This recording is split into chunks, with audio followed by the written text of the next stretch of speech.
Hello मेरे प्यारे बच्चों, क्या हाल चाल। आई होप आप जहाँ भी होंगे खुश होंगे, मस्त होंगे। सभी बच्चों को राधे राधे और स्टडी पावर सेंटर में बहुत बहुत स्वागत है। मेरे प्यारे बच्चों, कल लास्ट मेरे मित्र कि ये ज़्यादा क्वेश्चन आप दूसरे थर्ड वाले चैप्टर में आप लगा चुके हैं। ठीक इसी प्रकार अब चलते हैं किस पे। अब चल रहा है मेरे मित्र दूसरे वाले क्वेश्चन का द्विघात समीकरण के रूप में व्यक्त कीजिए कि एक आयताकार भूखंड का क्षेत्रफल 528 मीटर है, क्षेत्र की लंबाई मीटर में चौड़ाई के दुगने से अधिक है। हम भूखंड की लंबाई और चौड़ाई ज्ञात करनी है। तो मेरे मित्र एक आयताकार खेत है, एक आयताकार खेत है, कहा है इसकी चौड़ाई हमें नहीं पता है, बस आयताकार क्षेत्रफल पता है 528 मीटर, 528 मीटर। और कहा है क्षेत्र की लंबाई मीटर में चौड़ाई के दुगने से है। तो हमें जब चौड़ाई नहीं पता तो हमें चौड़ाई मान लेंगे x मीटर। अब लंबाई कितना है, लंबाई दुगना है किसके, चौड़ाई से दुगना है, तो 2x मान लेंगे, ये बन जाएगा। अब चौड़ाई दुगने से 1 मीटर हो गई। इतनी बात समझ में आ गई। आयताकार खेत है, क्या है, आयताकार कुछ भी है, ग्राउंड है, खेत है, कुछ भी है, मैदान, ठीक मैदान है। अब मित्र कहा है आयताकार भूखंड का क्षेत्रफल कितना है। तो मेरे मित्र हमें पता है, माना भूखंड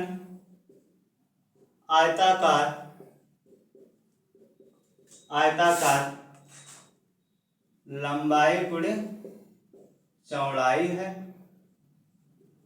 ठीक, लंबाई गुणे चौड़ाई है। तो जो कि 2x + 1 लंबाई मिल गई, गुणे चौड़ाई कितना है, x मीटर है, x मीटर है। अब कहा है मित्र क्षेत्र की लंबाई मीटर में चौड़ाई के दुगने से अधिक है। भूखंड की लंबाई और चौड़ाई ज्ञात करनी है। तो हमें पता है लंबाई गुणे चौड़ाई क्या होती है। हाँ, ठीक है, ठीक है। ये आयताकार भूखंड की लंबाई होगी, ये चौड़ाई होगी, इसलिए हमने यहाँ पे लिख दिया है लंबाई गुणे चौड़ाई। तो हम अगर ऐसा लिखते हैं, ठीक है, कोई दिक्कत नहीं ज्यादा। अब कहा है भूखंड का क्षेत्रफल ज्ञात कीजिए। तो मेरे मित्र कहा है भूखंड का क्षेत्रफल, भूखंड का क्षेत्रफल बराबर क्या होता है, लंबाई गुणे चौड़ाई, लंबाई गुणे चौड़ाई बटे 528 मीटर, ठीक। ये क्या है, तो लंबाई हमें 2x + 1 मिला था और चौड़ाई कितना मिला था, x मिला था। तो मित्र 528 मीटर है ही है। अब क्या करेंगे, तो 2x + 1 को x से गुणा करेंगे, तो 2x² + x, 528 को इधर ले आएंगे तो माइनस में हो जाएगा, 528 मीटर हो गया। तो हमारा जो द्विघात समीकरण हो गया, ये हमारा हो गया द्विघात समीकरण। x की अधिकतम घात इतनी होगी, ये हमारी भूखंड की क्षेत्रफल, लंबाई और चौड़ाई होगी, ठीक। नोट कीजिए जल्दी से। अब कहता है मित्र दूसरा क्वेश्चन कह रहा है, समझ में आए मित्र, भूखंड का जो क्षेत्रफल है लंबाई गुणे चौड़ाई, लंबाई गुणे चौड़ाई। तो आयताकार क्षेत्र की लंबाई जो है 528 है। अब इसकी चौड़ाई हमें नहीं पता थी तो हमने मान लिया x, और लंबाई का है चौड़ाई से दुगना है, तो चौड़ाई इसकी कितनी थी, x थी, तो 2x + 1 हो जाएगी। अब आयताकार भूखंड का क्षेत्रफल जो होता है लंबाई गुणे चौड़ाई होता है। तो हमें जब चौड़ाई और लंबाई पता होगी, लिख लिए, तो इसलिए भूखंड का क्षेत्रफल लंबाई गुणे चौड़ाई हमें किस में व्यक्त करना था, द्विघात समीकरण में। बस गुणा कर दिए, इसको इधर ले आए, 75 कर दिए, 0, बस हो गया। अब इसी प्रकार नोट कीजिए, इसके साथ लीजिए जल्दी से। अब दूसरे क्वेश्चन पे चलते हैं। दूसरा क्वेश्चन कह रहा है मेरे मित्र, कहेगा दो क्रमागत धनात्मक पूर्णांकों का एक गुणनफल 306 है। हमें पूर्णांकों को ज्ञात करना है। तो मित्र हमें पता है धनात्मक क्रमागत जो पूर्णांक होती हैं वो कहा जाता है क्रमागत। क्या कहा है? क्रमागत धनात्मक पूर्णांक। धनात्मक पूर्णांक। तो मेरे मित्र पूर्णांक का मतलब जैसे मैंने बोला 2, तो आप सिर्फ क्रमागत बोलेगा 2 + 2 करोगे तो 4 हो जाएगा, यही होगा। अगर 4 बोला तो आप बोलोगे 6, 5 बोलोगे, 7 बोलोगे। 2 क्रमागत बोला है तो 2 जोड़ते चलेंगे।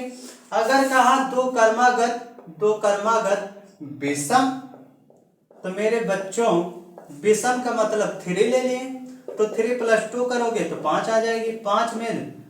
5 में 2 करोगे तो हो जाएगी कितना? 7। अगर इसी प्रकार हमें जब क्रमागत संख्या नहीं पता है तो हम x मान सकते हैं। तो x में एक और जोड़ेंगे तो x + 1 हो जाएगी। इसी प्रकार क्रमागत संख्या हमें निकालने में आसानी हो जाती है। अब कहा है कि हमें दो क्रमागत संख्या जो दिया है पूर्णांक गुणनफल 306 दे रखा है ना, यही क्वेश्चन में कहा मेरे मित्र। तो हम लिख लेंगे, क्या लेंगे? सॉल्यूशन दूसरे का दूसरा माना दो क्रमागत धनात्मक पूर्णांक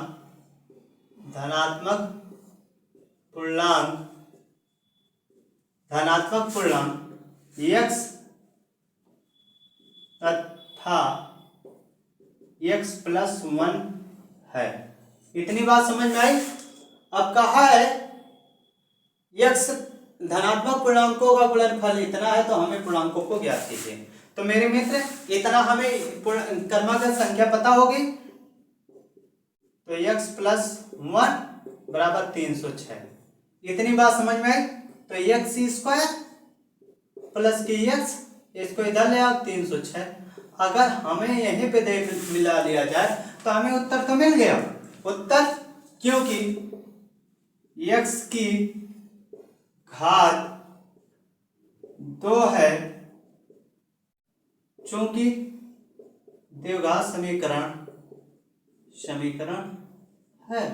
हमें क्या कहा है? सिर्फ व्यक्त करना है। किसमें? द्विघात समीकरण में सिर्फ व्यक्त करना है, तो हमारा द्विघात समीकरण हो गया मित्र। बस कहानी साफ। आप जल्दी से नोट कीजिए। अब कहा है रोहन की माँ उससे 26 वर्ष बड़ी है। रोहन की माँ उससे 26 वर्ष बड़ी है।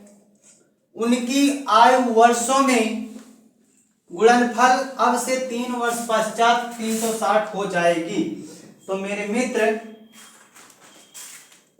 3 वर्ष 360 हो जाएगी। रोहन की वर्तमान आयु ज्ञात कीजिए। तो हमें पता है ये रोहन की वर्तमान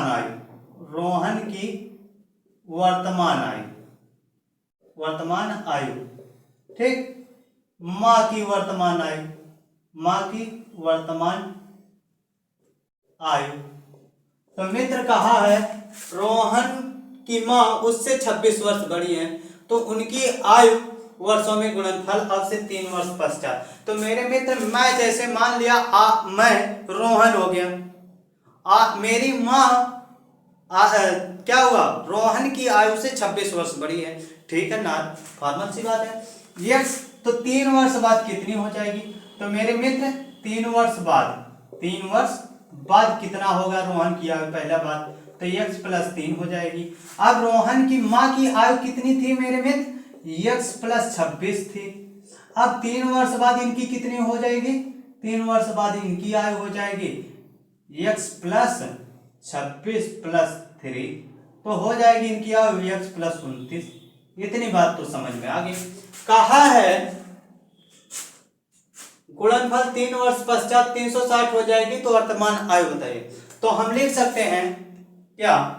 हल दूसरे का तीसरा, ठीक। हल करेंगे,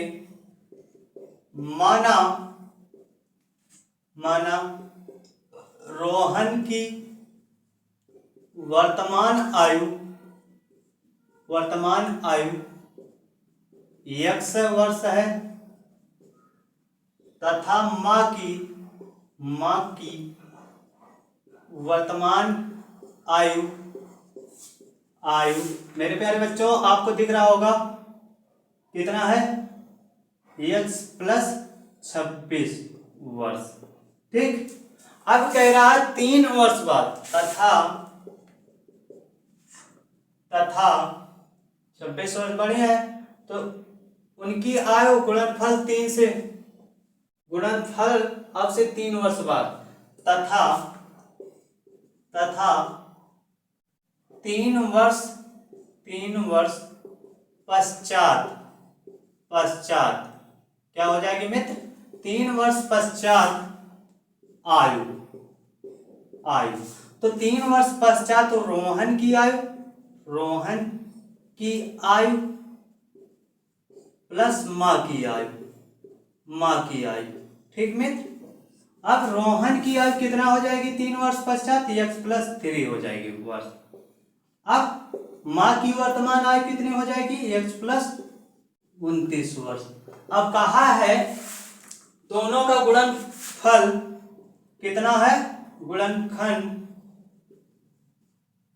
360 डिग्री 360 हो जाएगी।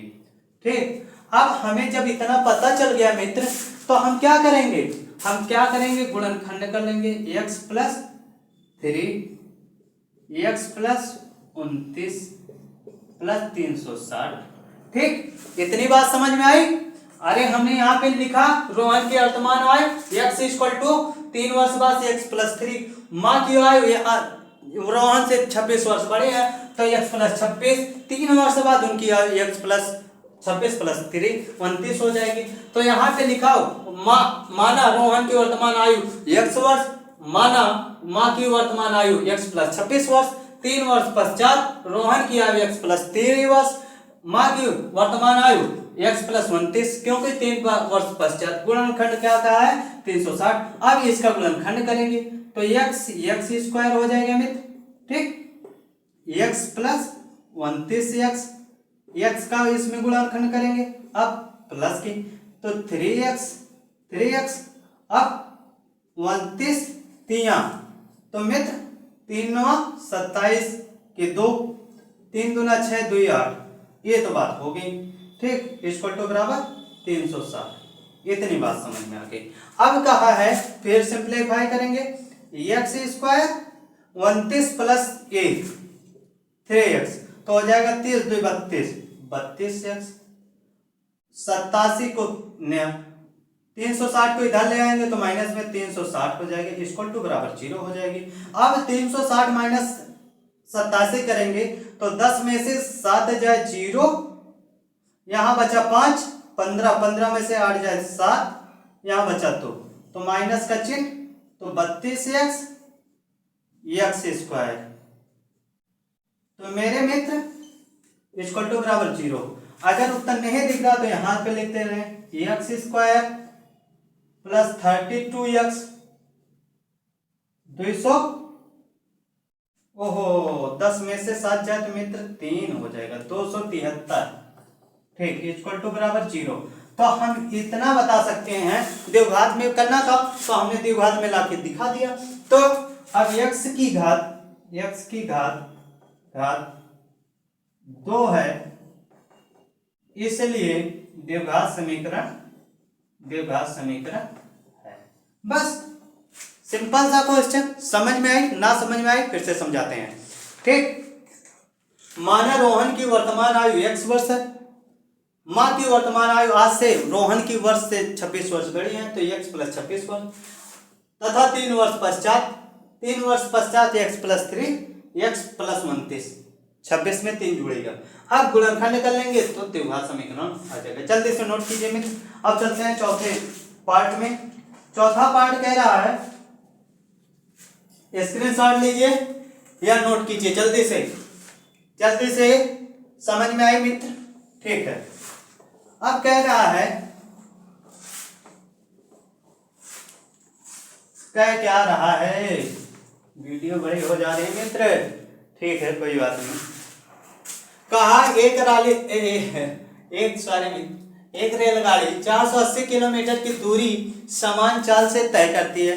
एक रेलगाड़ी 480 किलोमीटर तय करती है दूरी, यदि इसकी चाल 8 किलोमीटर प्रति हावर कम हो जाती है, मतलब रेलगाड़ी की जो चाल है वह 8 किलोमीटर प्रति घंटा कम हो जाती है, तो वह उस दूरी को तय करने में कितना घंटा दूरी अधिक, 3 घंटे अधिक लेती है। हमें रेलगाड़ी की चाल ज्ञात कीजिए। मित्र, तो क्वेश्चन तो हमें भी ना समझ में आ रहा क्या कह रहा है क्वेश्चन, तो अब थोड़ी से दिमाग लगाना पड़ेगा। दिमाग क्या लगाना पड़ेगा, देखना पड़ेगा। कहा है एक रेलगाड़ी है, मानते हैं फिगर के माध्यम से रेलगाड़ी है, ठीक है। रेलगाड़ी 480 किलोमीटर दूरी से, तो मेरे मित्र ये मान लेते हैं x, इसकी दूरी 480 किलोमीटर है प्रति हावर की चाल से, इतनी बात तय होगी। दूरी समान चाल से तय कर रहे हैं, ठीक है, इतनी बात समझ लीजिए। कह रहे यदि इसकी चाल 8 किलोमीटर प्रति घंटा कम हो जाती है, तो मित्र x माइनस 8 हो जाती है, तो वह उसी दूरी को, मतलब इस दूरी को तय करने में कितना, 3 घंटे अधिक समय लेती है।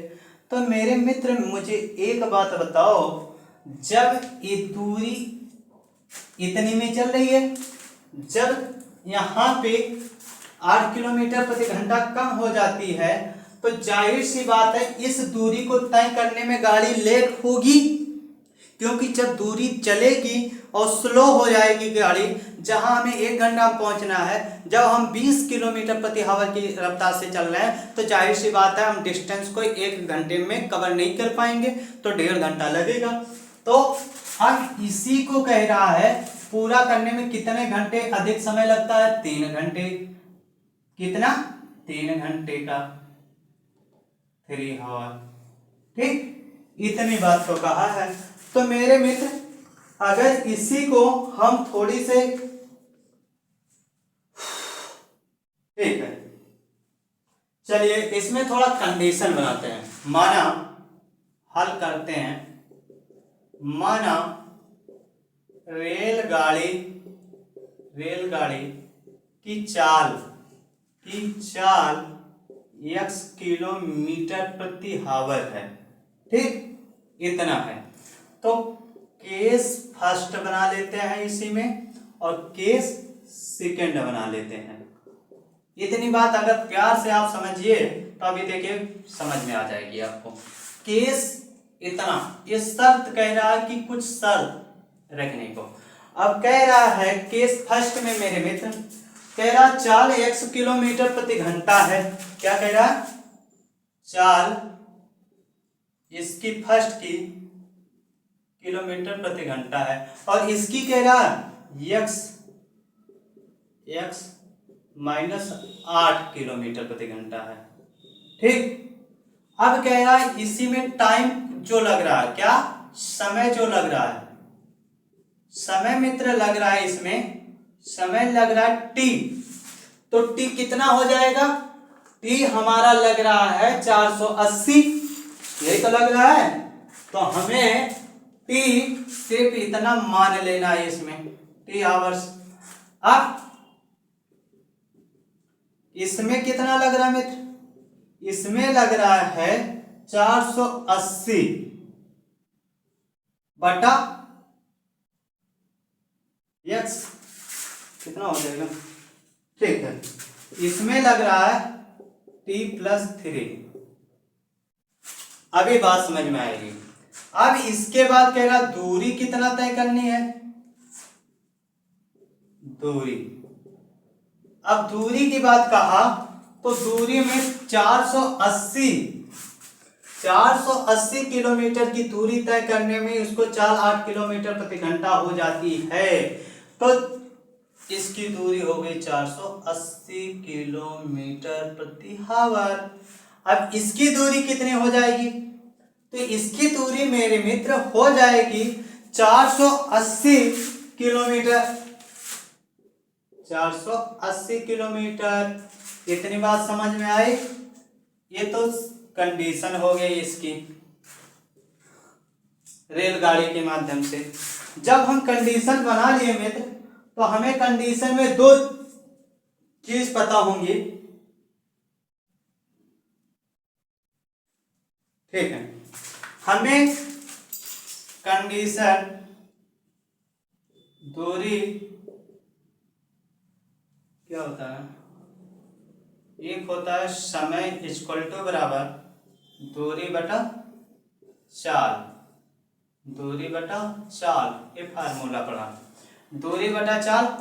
और इसमें भी समय इक्वल टू बराबर दूरी बटा चाल, ये आप नोट कीजिए। अब समय हमें कितना मिला, t, ठीक। दूरी कितना मिला, दूरी 480। चाल कितनी है, x।